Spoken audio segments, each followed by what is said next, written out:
ये हमारे लिए बहुत सौभाग्य की बात है कि हमारे साथ जो हमारा मित्र देश रिपब्लिक ऑफ इंडोनेशिया है, उनके president he is the chief guest and उनका एक इंडोनेशियन मिलिट्री का मार्चिंग कंटिंजेंट भी इसमें हिस्सा ले रहा है। इंडोनेशिया के साथ हमारे फ्रेंडली रिलेशंस हैं। जो फर्स्ट रिपब्लिक डे परेड थी उसमें भी जो चीफ गेस्ट थे वो इंडोनेशिया के प्रेसिडेंट डॉक्टर सुहार्तो थे।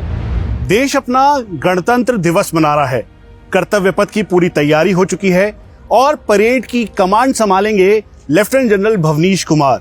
सर, इंडिया टीवी से बात करने के लिए धन्यवाद। 10:30 बजे का वक्त जब ध्वजारोहण होगा और करीबन 12:30 बजे तक का ये परेड, कैसे तैयारी होगी? आपने कितनी तैयारी की है? ये दूसरा मौका है जब आप परेड खुद कमांड करेंगे। ये गणतंत्र दिवस हमारे लिए बहुत महत्वपूर्ण है। 75 वर्ष हमारे पूरे हो चुके हैं जब हमने अपने संविधान को लागू किया था and it's been 75 years we have been a sovereign democratic and republic nation. और इस बार हम अपना 76वां गणतंत्र दिवस परेड मनाएंगे। इस परेड के लिए सब ने मिलकर बहुत तैयारी की है। भारतीय सेना की जो मार्चिंग कंटिंजेंट्स हैं उन्होंने पहले अपने रेजिमेंटल सेंटर्स में तैयारी की और उसके बाद पिछले तकरीबन 1.5 महीने से इधर आके इकट्ठे बहुत प्रैक्टिस की और फोकस है physical fitness, endurance, turnout, drill, discipline बिल्कुल अव्वल दर्जे का। एंड लाइकवाइज इसी माफिक जो भारतीय वायुसेना, भारतीय नौसेना और जो बाकी central arm police forces, Delhi police, paramilitary forces and NCC के कैडेट्स, नेशनल सर्विस स्कीम के वॉलंटियर्स और जो bands, military bands, pipe bands, उन सब ने बहुत जी तोड़ मेहनत की है ताकि एक जो प्रदर्शन इस परेड का हो बहुत ही एकदम अव्वल दर्जे का। और बड़ी इम्पॉर्टेंट बात इस परेड की ये है कि इस परेड में हमारे साथ जो हमारा मित्र देश रिपब्लिक ऑफ इंडोनेशिया है, उनके president he is the chief guest and उनका एक इंडोनेशियन मिलिट्री का मार्चिंग कंटिंजेंट भी इसमें हिस्सा ले रहा है। और इंडोनेशियन जो उनकी मिलिट्री एकेडमी है, उनके कैडेट्स का एक बैंड भी इसमें कर्तव्य पथ पे मार्च करेगा। सर, इस दौरान, परेड के दौरान देश की सेना या सैन्य व्यवस्था, फोर्सेस का दमखम भी दिखाई देगा।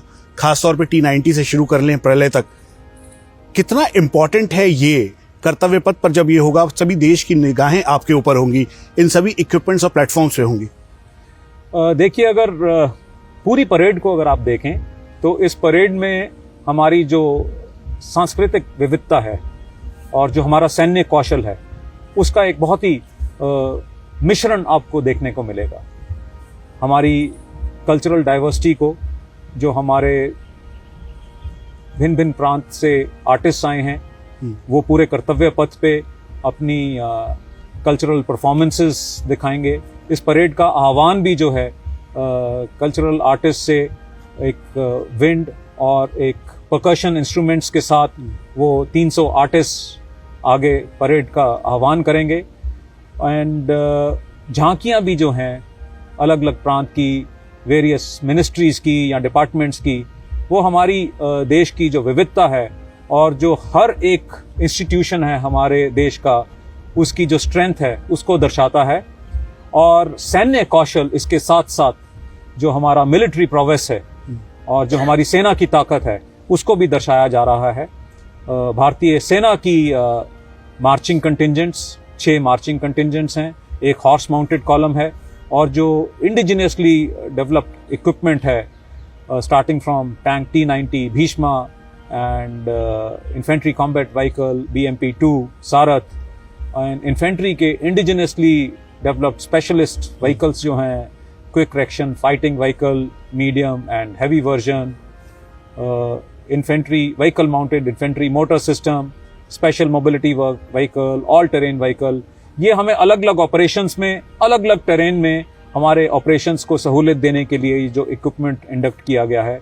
अगर तोपों की बात करें तो पहले ब्रह्मोस मिसाइल सिस्टम है, Pinaka rocket system and Agnibaan multi barrel rocket launcher आपको देखने को मिलेगा। एंड इंजीनियर्स का 10 metre short span bridge Bharat में निर्मित, ये आपको देखने को मिलेगा। और जो दुश्मन की पूरी गतिविधियों के बारे में हमको खबर मिले उसको एक जगह एकत्रित करके जो हमारा बैटलफील्ड सर्विलेंस रडार सिस्टम है उसका इक्विपमेंट भी आपको कर्तव्य पथ पे उसकी डिमॉन्स्ट्रेशन मिलेगी। और साथ ही में जो हमारा डिपार्टमेंट ऑफ मिलिट्री अफेयर्स है वो ये उसकी ये झांकी ये दर्शा रही है कि हमारी जो जॉइंटनेस और इंटीग्रेशन है तीनों सेनाओं की वो उसकी ताकत कितनी मल्टी डोमेन ऑपरेशंस में कितनी मजबूत हो चुकी है उस चीज़ को दर्शा रही है। और जो हमारा defence research and development organisation है उसकी दो झांकियां, एक में जो भी उन्होंने इंडिजिनस इक्विपमेंट एंड जो टेक्नोलॉजी जिसमें माहिरता प्राप्त की है उसको उनके पहले झांकी में रक्षा कवच में दर्शाया जा रहा है और प्रलय मिसाइल को भी दर्शाया जा रहा है पहली बार। तो बहुत ही आपको इंटरेस्टिंग ये सब देखने को मिलेगा। और भारतीय सेना का जो हमारा एयर पावर है वो आपको तकरीबन 40 विमानों का अलग अलग समय पे एयर डिस्प्ले में नज़र आएगा, जिसमें शामिल 3 Dornier aircraft Indian coast guard के भी हैं।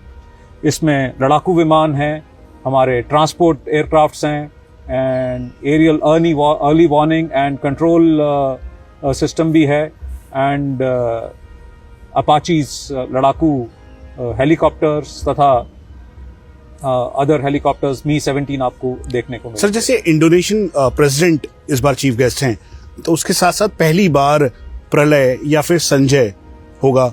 कई सारे जो प्लेटफॉर्म्स हैं उनका नाम भी सिंबॉलिकली रखा गया है, तो इस पे कुछ आप बताना चाहेंगे क्योंकि ये भारत की कैपेबिलिटी ऑल टेरेन व्हीकल के तौर पर या फिर ऑपरेशनल कैपेबिलिटी दर्शाता है। कर्तव्य पथ से इसकी मैसेजिंग बहुत ही क्लियर होगी और पूरा देश कर्तव्य पथ पर इन इक्विपमेंट्स और प्लेटफॉर्म्स को देखेगा।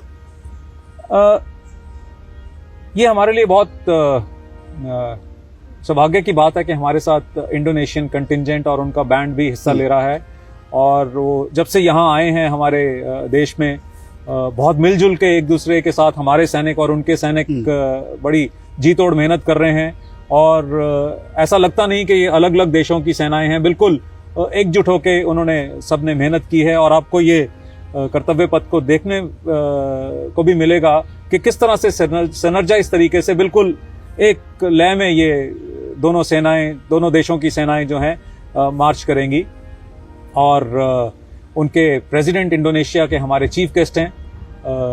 इंडोनेशिया के साथ हमारे बहुत अच्छे रिलेशंस हैं, फ्रेंडली रिलेशंस हैं और इनफैक्ट जो फर्स्ट रिपब्लिक डे परेड थी उसमें भी जो चीफ गेस्ट थे वो इंडोनेशिया के प्रेसिडेंट डॉक्टर सुहार्तो थे और ये चौथी बार हो रहा है कि इंडोनेशिया के president chief guest Republic day में होंगे। एंड साथ ही साथ इस परेड में जो आपको इंडिजिनस जो अपने देश में निर्मित आपको इक्विपमेंट देखने को मिल रहा है उनके नामों, उनको जो नाम दिए गए हैं वो हमारे माइथोलॉजी से लेके जो मिलते जुलते जो कार्य कर रहे हैं उस तरह से उनके नाम दिए गए हैं। सर, देश की आत्मनिर्भरता दिखाई देगी कर्तव्य पथ पर, दमखम दिखाई देगा एक साथ। बिल्कुल, आपको ये देश कितना शांति प्रिय है, पूरे विश्व की शांति के लिए कितनी तरह से जी तोड़ मेहनत कर रहा है वो आपको हमारी कल्चरल डाइवर्सिटी से देखेगा।